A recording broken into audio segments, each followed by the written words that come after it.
Hey, how's it going? It's Keen again. Oh my gosh, I must have solved the map immediately. I'm gonna do a video today where we talk about the new map, Marlin Airport. Basically, I've been playing this map for a week or so, and there's some tips and tricks. I've seen some going around, some not as frequently. Some are weapon-specific, sub-weapon-specific. A bunch of neat little things, so I thought compiling it into one video to show people if they didn't know would be pretty cool. So that's what this video will be for.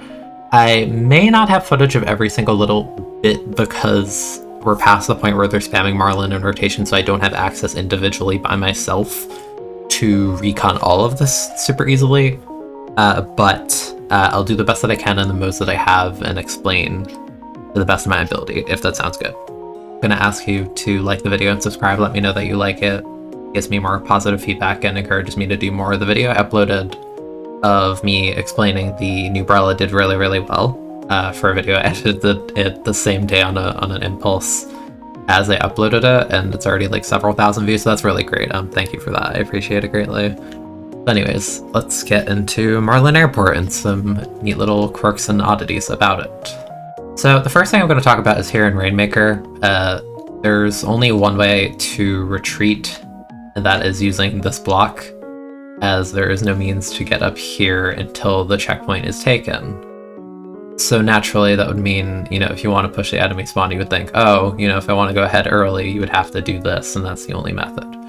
Which is not quite the case, because before this goes down, you don't actually have to charge this. It's a little fickle. I think facing the camera like this is probably the easiest way to do it. And like that, you can get up to the grates up here, which is pretty cool. From here, you can jump onto plat, you can get on top of this, on top of this. It's a little bit dangerous, but there's another trick I'll go over in a little bit further into the video to sort of make this a bit of a better option for a specific kind of weapon.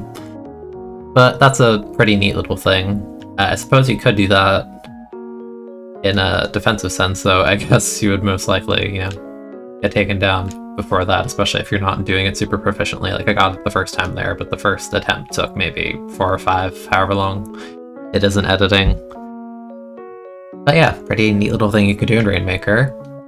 The next thing in Rainmaker that I'll mention is that, once this goes down, checkpoint goes down, but the fan goes up. You're able to access this, although it's on a per side basis, meaning, you need to get the checkpoint on the respective side. They got the checkpoint over there, not over here, so there's no fan here or there. And I say over there because not only does that unlock in Rainmaker once you get the first checkpoint, that's the only checkpoint, you can raise this platform at the fan. This fan is only present in this game mode after you get that first checkpoint, and it's accessible in clanblitz, in any point of the match, actually. That's pretty neat. Also neat little thing, in my opinion, from what I've played on this map. I feel like if you want to go for a quick initial score, going here is good because it's like the 30-ish point mark. Going up here can be a bit safer, sure, but you really don't begin to get points until you start going over there, which is not great, at least from my experience. The next thing I want to talk about on this map, I'm actually gonna pop this first. The next thing I want to talk about, I removed the Rainmaker for the sake of the sprinkler not hitting the shield to sort of just be a distraction, is that sprinkler has a pretty good use here. If you put it, near the fan like this, this came as a surprise to me because the map that was very similar to this, Anchovy in Splatoon 1 and 2, needed, some kind of higher damage threshold, it seemed, to raise the fan like this. The sprinkler is keeping that up by itself, which is pretty impressive because in Anchovy that would never be the case. So that's pretty cool. That actually gives a lot of utility to sprinkler. Obviously it's a bit more exposed here, but you can do it on the other side as well.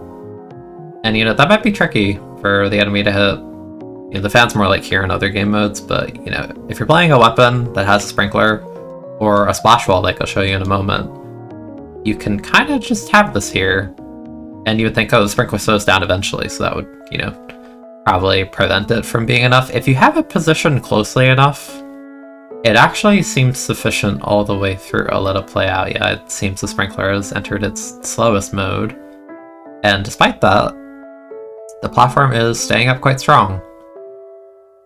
You can also sort of do it on the side of the fan, though to me, from my experience, it felt like if you didn't place it close enough and it began to slow down, it wouldn't quite be perfect. You know, this is like ideal if you really want to keep the fan up, which is pretty cool. Definitely something to take advantage of, particularly with Snipe Rider, with Sprinkler Sub and Cooler Special. That's the one that comes to mind, because Snipe Rider keeping this up gives it insane angles here. It's a very flat map, so super duper strong option for that. If you see Snipe Riders doing that in your games and you're annoyed by it, sorry, my bad. I might have contributed to that. So the next thing I want to talk about is there are other means to sort of keep the fan in place outside of the sprinkler that I mentioned and the splash wall, which I'll get a clip of, hopefully I don't forget that, but can do it with wall as well if you lay the wall like here. Tabella can also do this. The alignment needs to be pretty good because, you know, Tent has a habit of sort of ping-ponging depending on the angle it is relative to some stuff. And this applies to this as well, and there's actually some interesting kind of quirks with Tent, like this, where you can kind of sort of keep it in place. If that makes any sense. And that could actually be useful in some context. Yeah, so you can see here, if you sort of wedge the tent between two objects, you know, this is particularly, you're gonna have to learn it by messing with it yourself at, you know, particular angles, but this, for example, can be pretty useful. You're not supposed to go away from me with that. Okay, you know, it's particular, you'll learn as you go. It's kind of a neat quirk. There's actually something more specific to, I believe, Rainmaker and Clamputs that I'll show you in a second with Tenebrella. So as I mentioned earlier, in Rainmaker and Clamputs, you have access to this fan. What you can do with Tent is you can actually sort of have it hovering on that platform there once you get used to the alignment. I'm surprised I got it the first time. And you can basically have that there such that it'll stay up by itself. So that's a really funny, silly, quirky way to sort of confuse your opponent or keep this fan elevated. If you don't have a wall or sprinkler per se, again, I messed it up there. That's kind of particular. Sort of raise the fan, put it like that. So that's fun. With Sorrel Tent, you can put some mines here if they're trying to push that way. It's quirky. But, you know, neat little thing you can do. Also, keep in mind with tent-specific things, you are able to sort of sit under a ledge and jump and launch a shield like that. So, you know, there's little strange things you can do, such as the thing I just did. If you want to get even more particular, you could probably do this. I do think this is a pretty good tent map just because of how flat it is in nature and, you know, sort of pushing the fan, let's say. Because the tent will automatically lift the propeller by itself, right? So if you want to push with the tent shield, let's say, like, I want to go the left route, you can sort of put the shield there, have your Rainmaker, your tent shield can kind of lead the way. Stuff like that, I think, is worth messing around with. Especially in the case of something like Vanilla Tent, you have Vacuum as well, so you can really get some crazy pushes going here, I feel. Now, I did mention earlier you can do this fan trick to keep it up with Splash Wall, however, I think this is much less useful than with Sprinkler because Sprinkler will not disappear at all. Wall is more of a temporary thing, but, you know, there's situations you could do stuff like that you're going to have to, you know, more proactively do it, so Sprinkler is definitely more suited to this sort of job. And the wall alignment, it's not difficult, but it's a bit more particular to get down because with Sprinkler you can throw it at your feet. With wall, it's more of a, you know, distance yourself kind of thing. But this can be really useful with weapons like 96 as you push as well. You know, get you situated, you know, maybe throw another wall like here and then start going. That sort of deal. Just a fun little neat thing you can do. Also, I will comment on the fan, you know, for the most part, specials that deal damage will raise it. You know, Rain is a low damage value, but it's still raising it.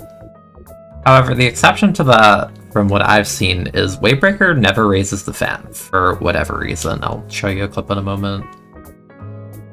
So here I have a Wavebreaker in my hands. I'm gonna put it on the fan, right here. It simply does not raise the fan whatsoever.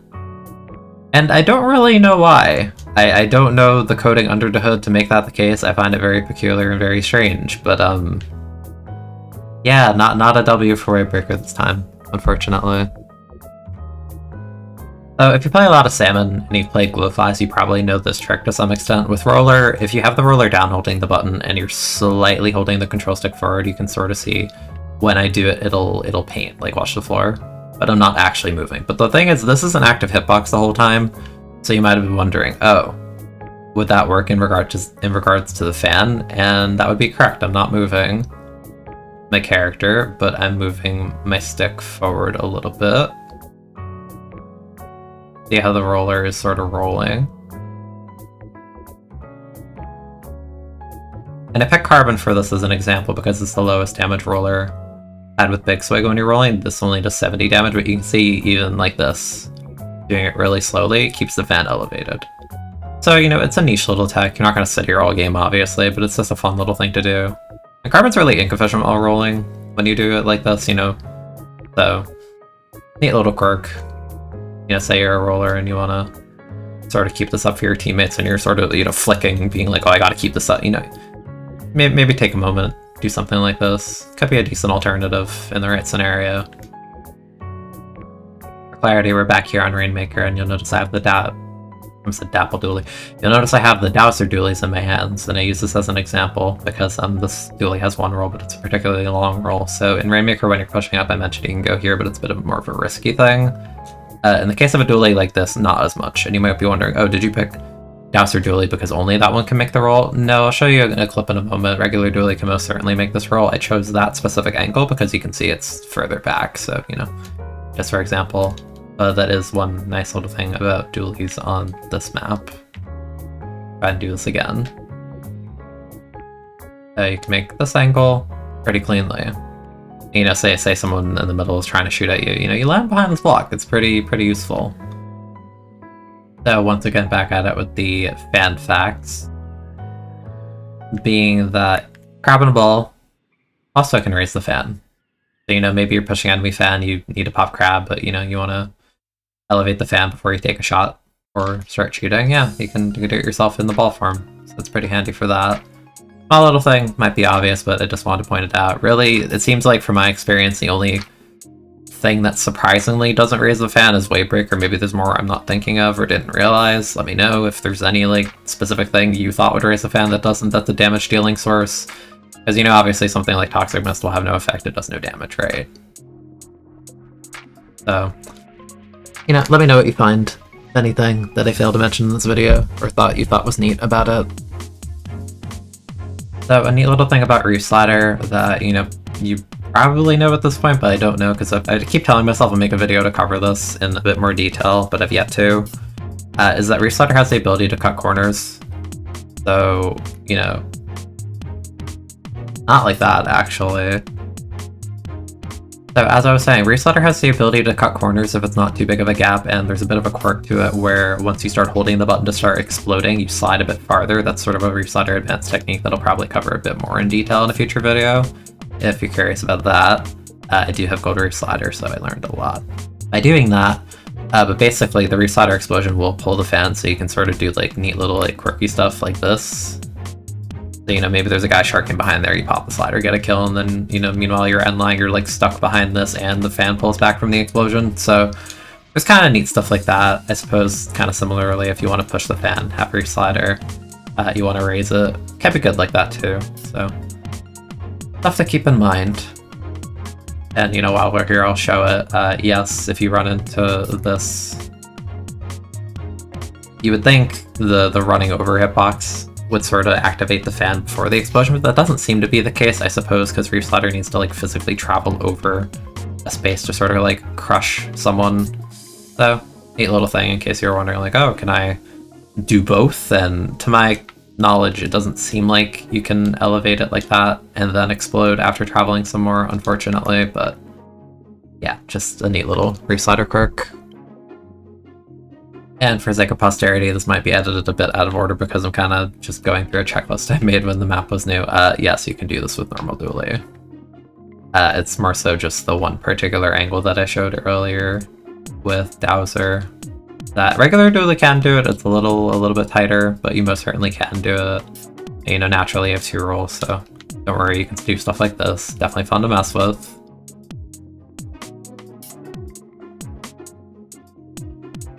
Try experimenting with it. See what you can get.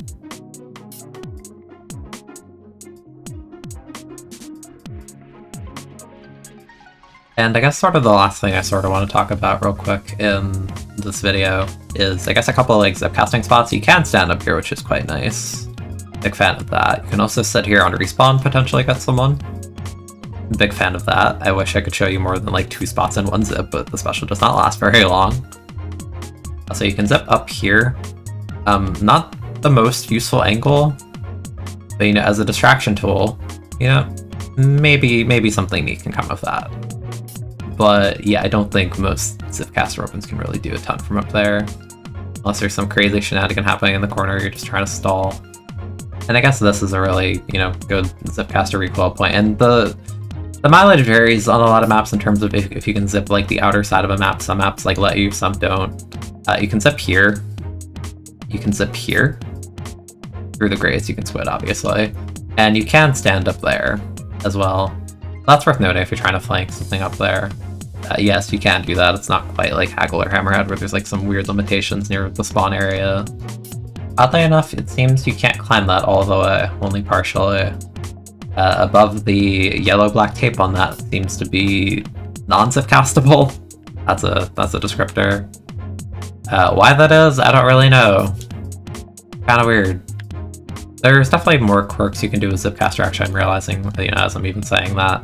It is possible to stand on top of those little, like, gray blocks, actually. I think that's worth showcasing. Hold on. Yeah, I do want to showcase the fact you can stand on top of these, like, gray things on the side. Yeah, it might be a minor difference compared to the very top of the tower, but, you know, maybe you need that extra bit of range to sort of hit someone on this part of the map. So that's worth noting, in my opinion. But yeah, that covers most of the tricks I believe I want to show you all for Marlin Airport. In terms of the map itself, I think it's okay. It's not my favorite, but you know, it's a fun little thing to mess around with, and I'll definitely take something like this over Brine Water, you know, gladly. Let me know what you think of the map. Let me know if, you know, you try out any of these tricks or you get success with any of it. If you do, I'm happy. That's basically what I wanted this video to accomplish, so that's cool. As for next video, I'm not sure what I'll do. Maybe take the few games I have from around like the 3000 XP range and sort of have something on that. I have some footage I'm sitting on, so we'll see with that. But again, if you enjoyed this, leave a like, let me know. And subscribe if you haven't already. It means a lot to me. And I'll catch you next video. I got a plane to catch. It's that one right there. Yeah, that one's awesome. I'll see you.